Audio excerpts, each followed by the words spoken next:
Part 1, Chapter 5, Reading 3 of Oblomov by Ivan Alexandrovich Goncharov, translated by C.J. Hogarth. After tea everyone took up some minor occupation or another. One man repaired to the riverside and strolled along the brink, kicking pebbles into the water as he did so. Another took a seat in a window and followed with his eyes each passing occurrence. Should a cat cross the courtyard or a jackdaw fly by, the watcher scanned both the one and the other, and turned his head to right and to left in order to do so. In the same way will dogs spend whole days at a window, their heads thrust into the sunlight, and their gaze taking stock of every passer-by. The mother took little Ilya's head in her hands, drew it down into her lap, and combed his hair with a gentle caress, inviting her maids to admire him.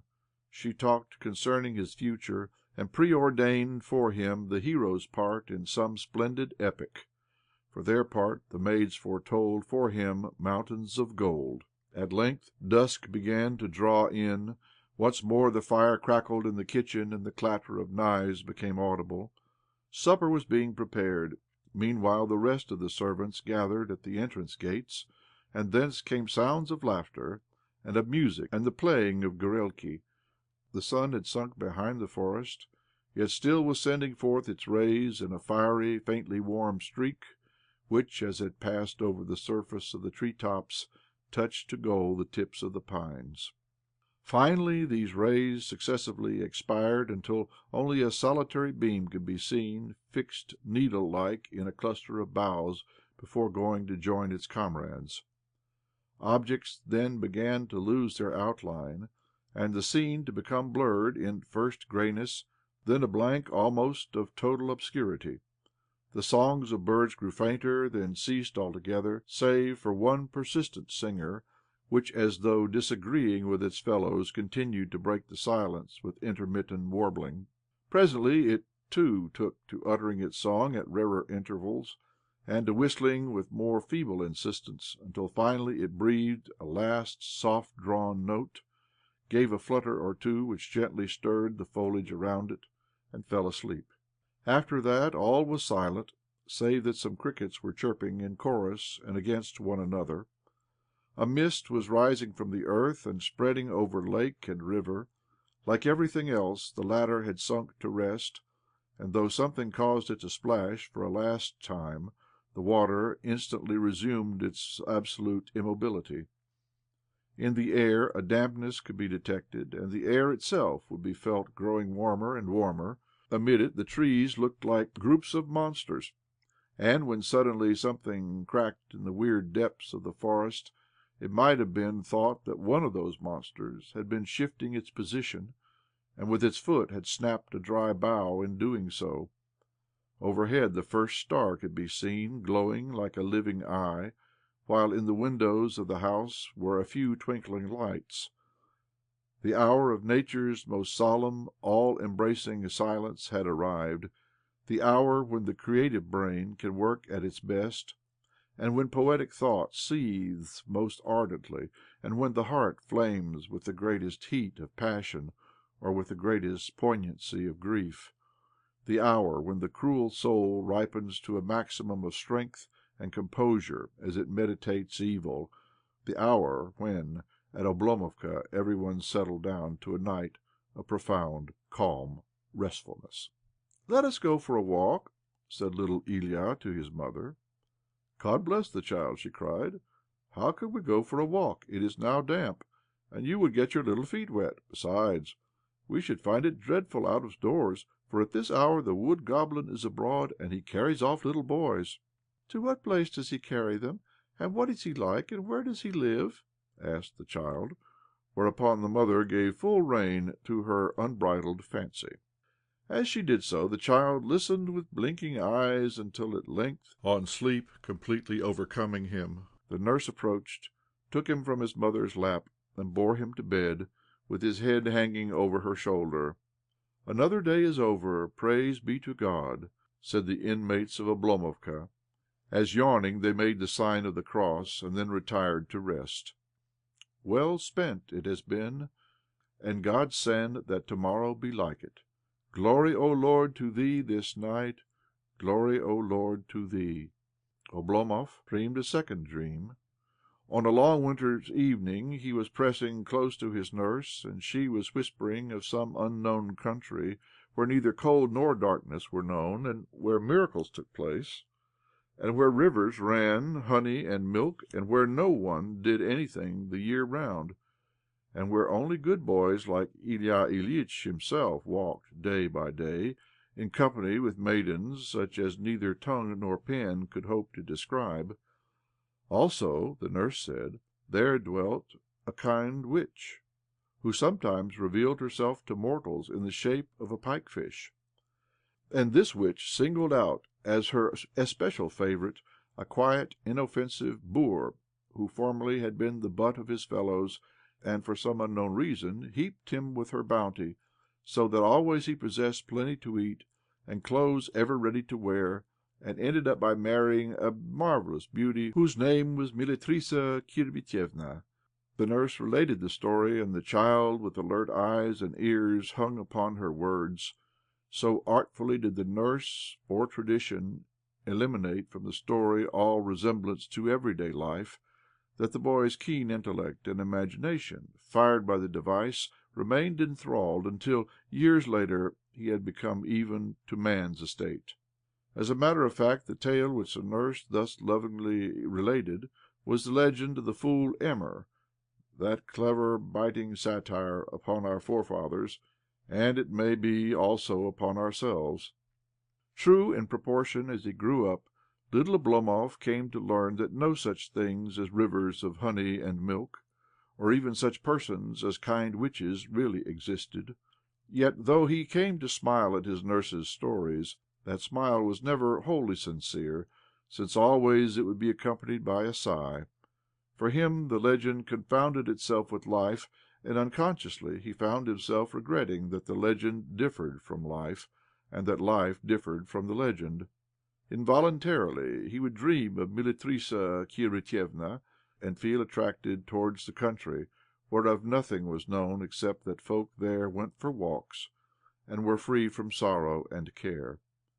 Never could he rid himself of a longing to spend his days in lying upon the stove, even as the favourite of the legend had done, and to be dressed in ready-made, unearned clothes, and to eat at the expense of a benevolent witch. To the same story had his father and his grandfather listened. As, shaped according to the stereotyped version current throughout antiquity, it had issued from the mouths of male and female nurses through the long course of ages and of generations. Then Oblomov's nurse proceeded to draw another picture for the imagination of her charge. That is to say, she told him of the exploits of the Russian Achilleses and Ulysses, and of the manner in which those heroes had been used to wander about Russia and to kill and slay, and of how once they had disputed as to which of them could best drain a beaker of wine at a draught. Also she told the boy of cruel robbers, of sleeping princesses, and of cities and peoples which had been turned to stone. Lastly, she passed into Russian demonology, to dead folk, to monsters, and to werewolves, with a simplicity yet a sincerity worthy of Homer, with a lifelike similitude of detail, and a power of clear-cut relief that might have vied with the great Greek poets.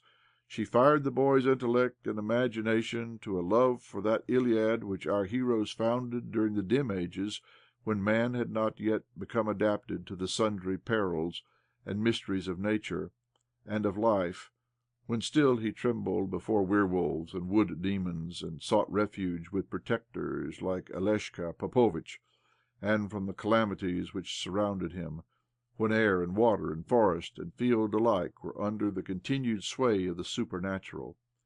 Truly, the life of a mortal of those days must have been full of fear and trembling, seeing that, should he but cross his threshold, he stood in danger of being devoured by a wild beast, or of having his throat cut by a brigand, or of being despoiled of his all by a Tatar, or of disappearing from human ken without trace left.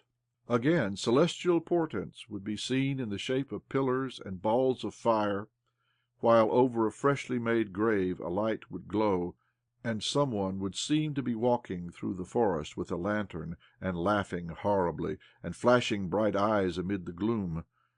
And in man's own personality much that passed his understanding would also take shape and materialize.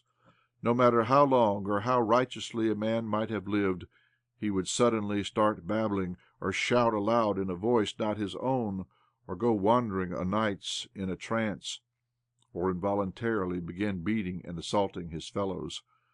And just at the moment when such things happen, a hen would crow like a cock, and a raven would croak from the gable.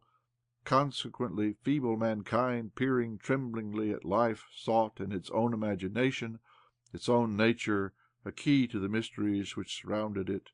And it may be that the immobility, the inertia, the absence of all active passion or incident or peril which such a retired existence imposed upon man led him to create in the midst of the world of nature another and an impossible world, in which he found comfort and relief for his idle intellect, explanations of the more ordinary sequences of events, and extraneous solutions of extraordinary phenomena.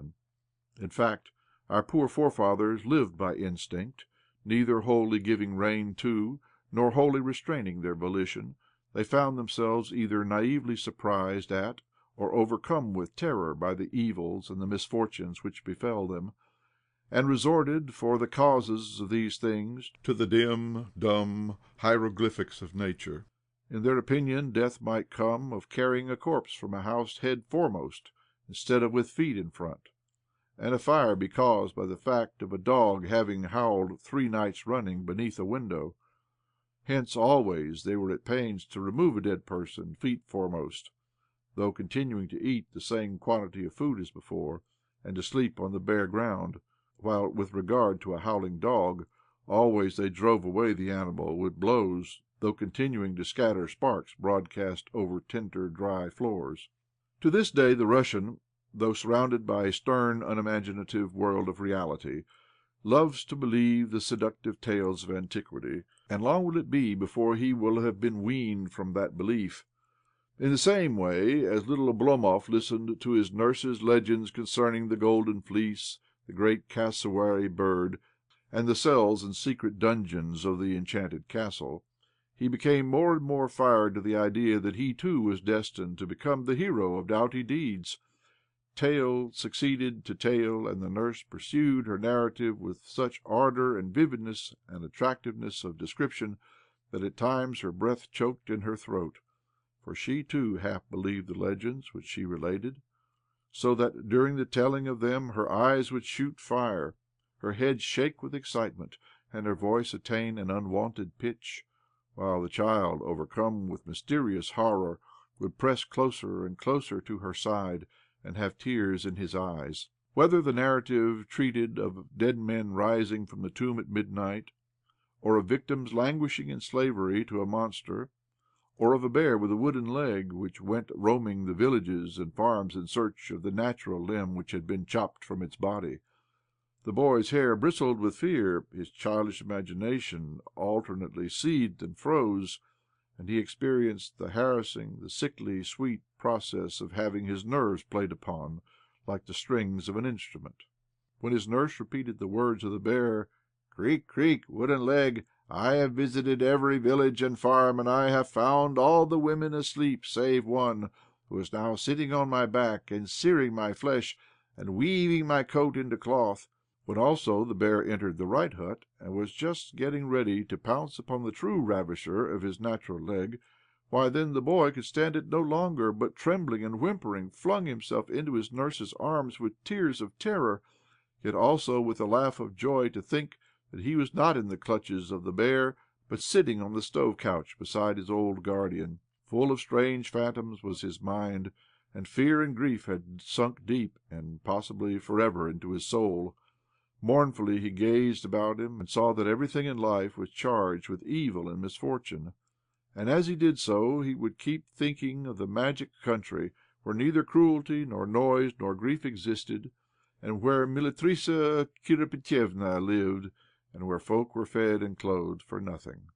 Not only over the Oblomovkan children, But also over the Oblomovkan adults did this legend exercise a lifelong sway. Every one in the house and the village alike, from the barin and his wife down to the blacksmith Taras, became a trifle nervous as evening drew on, seeing that at that hour every tree became transformed into a giant, and every bush into a robber's den. The rattle of a shutter, the howl of the wind in the chimney, caused these folk to turn pale.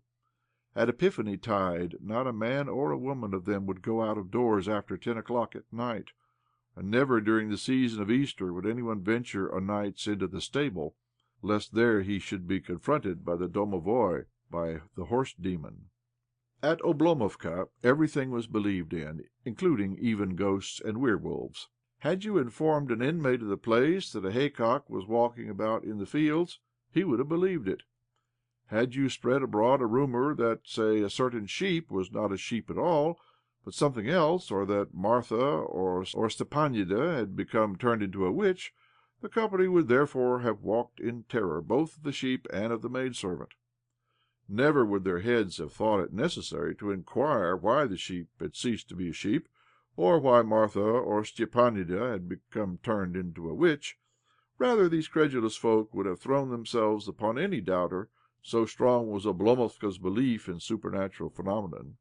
Later, little Oblomov came to see that the world is ordered on a simple plan, and that dead folk never rise from the tomb, and that no sooner do giants appear than they are clapped into booths, as robbers are cast into prison. Yet, though his actual belief in such marvels vanished, there remained behind a sediment of terror and of unaccountable sadness. Nothing was to be apprehended from monsters, that he knew full well, but always he stood in awe of something which seemed to be awaiting him at every step, and if left alone in a dark room, or if fated to catch sight of a corpse, he would tremble with that sense of oppressive foreboding which his infancy had instilled into his very being. Inclined of a morning to laugh at his fears, of an evening his countenance paled again. End of Part 1, Chapter 5, Reading 3.